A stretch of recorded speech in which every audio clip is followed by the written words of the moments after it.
Yo, what's up guys, and welcome back to a brand new video. So in today's video we are gonna continue where we left off this channel, a couple of years back with all about racing and the sim setup that I had. So yeah, it's been 2.5 years since I purchased the sim. To be precise, on 8th of July 2020 this arrived at my place, and it's been 2.5 years now as I create this video. And just wanted to leave a quick feedback because I've seen people comment that they want to know how has it been holding up and where can they get this setup. I'm going to be linking where you can find the setup down in the description below, but just wanted to quickly take you through on how it's been through these 2.5 years and how it's held up. Are there any creaks, any sounds that we hear, and any movement? How's the build quality like, and how it's sustained so far? So yeah, let's get to it. So first things first, you'll see a couple of brand new additions to the setup. There is this gear lever that I've added, and so have I added a phone holder as well. When if you place the phone, it just locks up, and it's very good for watching live telemetry data. You'll also notice that I've aligned the foot pedal to the left hand side as opposed to the center, because it really is more aligned this way when you're driving and keeping your 2 feet on the brake and accelerator pedal as opposed to using the clutch as well. Since in F1 I don't tend to use the clutch, I place my left foot on the brake and my right foot on the accelerator pedal. So the left alignment really helps, and keeps your back and your feet on one line together. But you'll notice a couple of things, that there's a bolt right over here, and this setup doesn't really allow you to keep this foot assembly on the left hand side, doesn't allow you to place it in there using screws that these grooves are made for.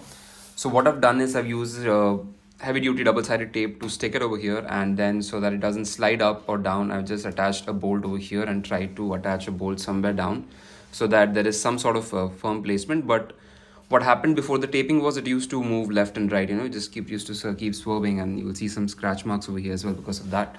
So I just added some double-sided tape and it's held on and it's not moved even a bit since then. And even with dusty shoes or whatever you use, this tends to hold on very solidly. You will see regarding the wiring that there are two floating wires over here. One is this one at the bottom over there. So that's the power cable that runs through and goes up to my hub, connecting everything down there.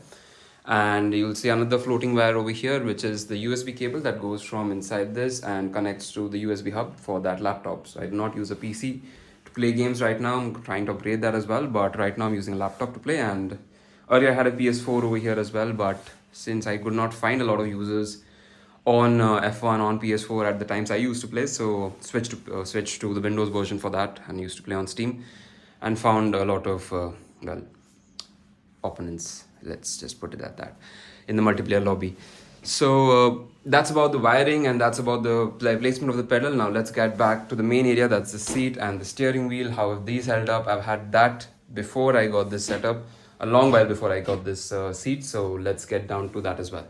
So getting down to the seat, so I've always admired this black and red setup, and that's kind of floated all throughout my setup here as well. And one thing that I'd want to mention is that the cushioning on the seat is held up very, very nicely. It's 2.5 years and I don't see any sagging whatsoever in the lower backrest, and neither in the base as well. The base is very easy to detach. You just take it off from here. There's Velcros attaching it. So if you want to dry clean it, you want to vacuum it, you spill something, it's very easy to clean that way. It's very modular. So yeah, good things first. So the leatherette as well has held up, and cleaned it with I usually clean it with a dry cloth, microfiber cloth, and maintain it that way. So there's no decoloration or any sort of tearing that has appeared after that as well, except for, of course, the original tear that I had when this was supplied. But since it was a pandemic time, I did not want to send it back and get it back. So I just kept it as it came to me. So yeah, seat has been pretty good, and the positives really are that can't really fault them for quality. I've spent 800 plus hours playing in this seat, had a lot of sweaty sessions, a lot of angry sessions, let's put it at that. So, but yeah, it's held up pretty great in terms of its support, overall support, and overall thigh support when it comes to this elevated part as well, and just how it supports your thigh when you're resting your foot over there doesn't really bother me in terms of ergonomics that ways. Now let's get down to the negatives. So I don't know if this is a right metric to actually rate it on, but one of the negatives has been this. So you'll see the base it does move around a lot on the base. It's not very firm. It's just a bit knackery. This base, I mean, these boards do get loosened up after a very angry session, and you tighten up just that bit and just keep it in place. This lever to push the seat forward and back has also maintained very well. But see, the reason I say it's not fair is because I have moved this setup around a lot. I've literally had, those bits that you add under furnitures. I've added that over here, these rubbery bits. Forgot what they're called. So I've added these to the sim setup all around, and I tend to move it a lot.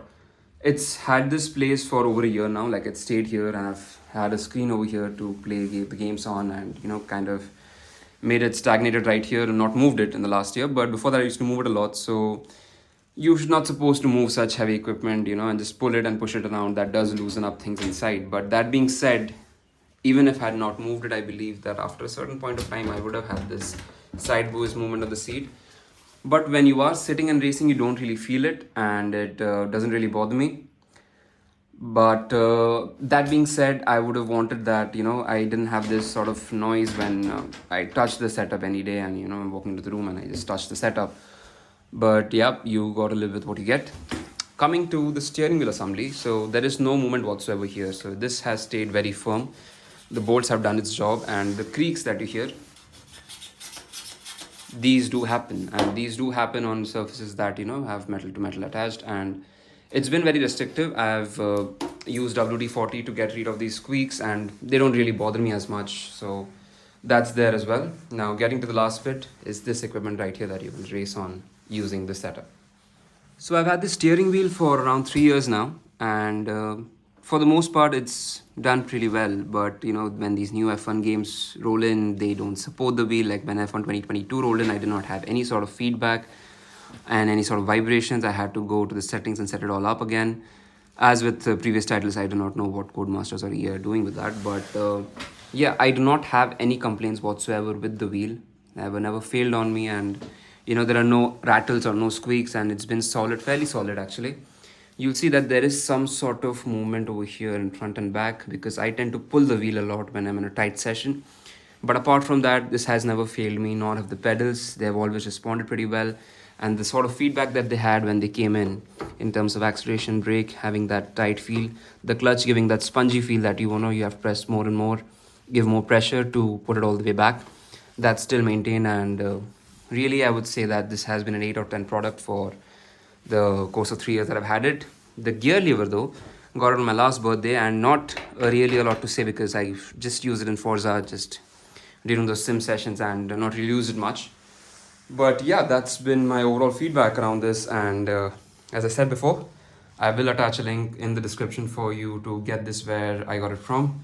Cost me around 35k at that point as well. The great thing is that it is still for 35k on the same website, so hopefully when you see this video, still maintains that cost. And I apologize that took me so long to get back with the long-term feedback, but getting back to it, getting back to YouTube, have a lot of ideas on what I'm gonna push out on this channel, and thanks for watching. I'll see you in the next one.